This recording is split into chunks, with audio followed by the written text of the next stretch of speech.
Imagine you are a competitive PvPer in EVE Online. You've been looking for 2 hours for a fair fight in your Minmatar Stabber, a very good ship against smaller ships or even gangs of frigates and destroyers, but sometimes lacking against similar-sized cruisers. You've found nothing engageable for what you would consider a good fight. You are hungry, impatient, tired, and have nothing to show for hours of labor. But on your system D-scan, you detect a single Galanti destroyer, a catalyst, a powerful blaster ship, but still no match for your Stabber, which even has energy neutralizers to shut off the blaster boat's weapons. You've had enough, and you need some content. D-scan is clear, except for the catalyst, so you enter the dead space pocket where this other guy is probably earning loyalty points for the Galanti militia, innocent enough. The catalyst player doesn't try to run at all. That's because you've fallen for a classic trap. There's another ship in there which isn't detectable by D-scan, a Lachesis, a force reconnaissance cruiser. It is officially time to freak out, but for the moment, the catalyst blasters are the bigger threat, so you eliminate it first. Your active shield tank, although good, is slowly failing. The Lachesis is way too far out of range to apply your autocannons and energy neutralizers on it, and it's able to disable your warp drive at a very long range thanks to its natural warp disruptor bonuses. There is no escape. You try in vain to reach the Lachesis, for if you get close enough, you might actually have a chance, but it's no use, because its top speed while using the micro warp drive module is about 2 to 3 times that of yours. Your ship is destroyed, leaving you floating in a pod. You grudgingly type GF, or good fight, in local, your ritual. The other pilots put GF with an exclamation mark, indicating that you've gave him a bit of a challenge. But this is the end of your poor Stabber, and yes, this was me. However, I've been playing EVE Online competitively long enough to understand that fairness and honor are very subjective, even delusional concepts, and many would claim that this makes for a very horrid gaming experience. I, on the other hand, felt a rush of excitement at the spontaneity when I realized I'd fallen for the trap, a trap that pushes me for trying to engage what seemed to be an inferior opponent. Some of you now are devising arguments about why EVE is toxic for this reason, and how fair play and competition should build good character while unfair play is abusive. However, if you'll keep an open mind, let me present some arguments against this.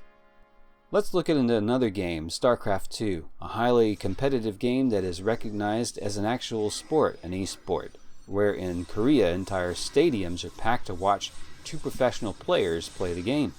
You would think that a game where both players start with an even playing field, with few or no outside factors to interfere with this concept of sportsmanship, is fair or even honorable. But here's an example where many would consider this cheese or unfair play, the Protoss Cannon Rush, a tactic where the first few minutes of the game, a Protoss player sneaks a building probe into your first base and starts building cheap, low-tech but very powerful plasma cannon turrets. After he gets a couple of these up and running, there isn't much you can do to prevent him from wreaking havoc on your first base.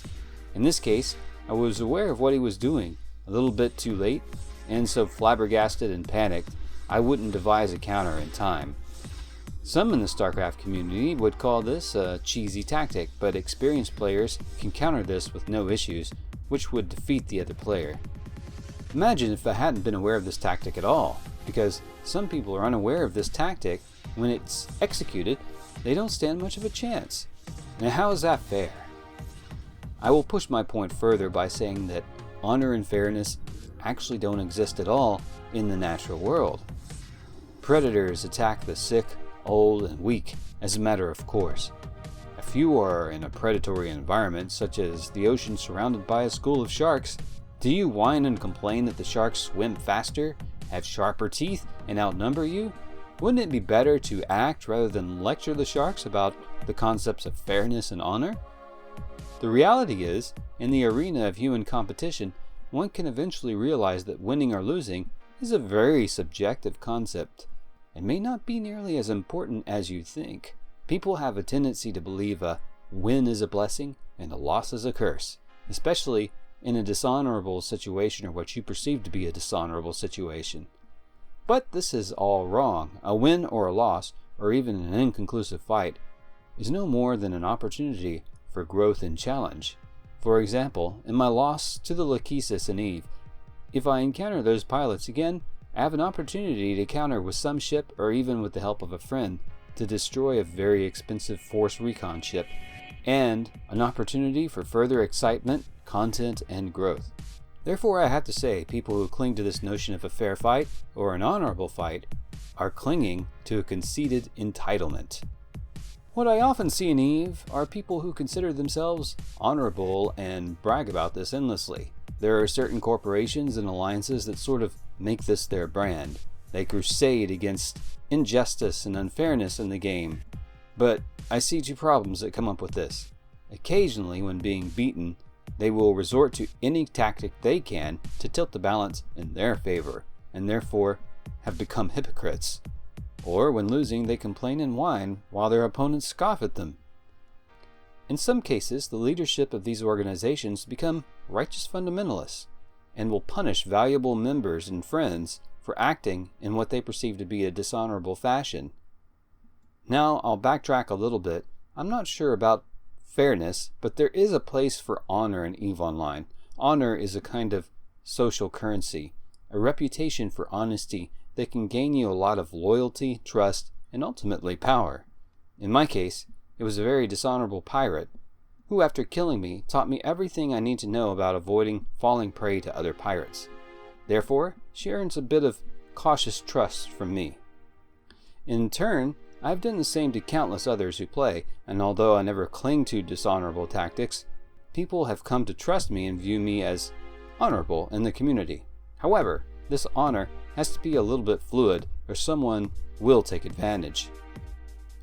In conclusion, going out of your way to be a dick has its own problems, but you'd be wise to rid yourself of this arrogant conceit that you are entitled to a fair fight and honorable treatment in any competitive setting, especially those in real life. Sooner or later, someone or something will seek to take advantage of you no matter how much reputation for honor, righteousness, or fairness you think you have. And you'll have to set aside your notions of honor and fairness to preserve the well-being of yourself or those you love, or even to preserve life itself. Thanks for watching, Space Friends. If you play EVE Online, have an Omega account, and interested in PvP, feel free to look up our corp. Leadership is perhaps the biggest challenge in EVE Online, but all of us and interstellar booty hunters welcome these challenges with great relish. The information is in the description below. For my Star Wars and Star Trek fans, yes, it's been a while since I put out any Starship content, but rest assured, I'm still quite busy and working on quite a bit for you guys. Until next time, Space Friends. And let the passion come out. I'm a dreamer. Time slows down when I am singing my heart's true song. Comes when I'm dreaming, I know what it takes. I need my soul to scream out. I'm a dreamer. I need to choose, need to decide. Time to stand up.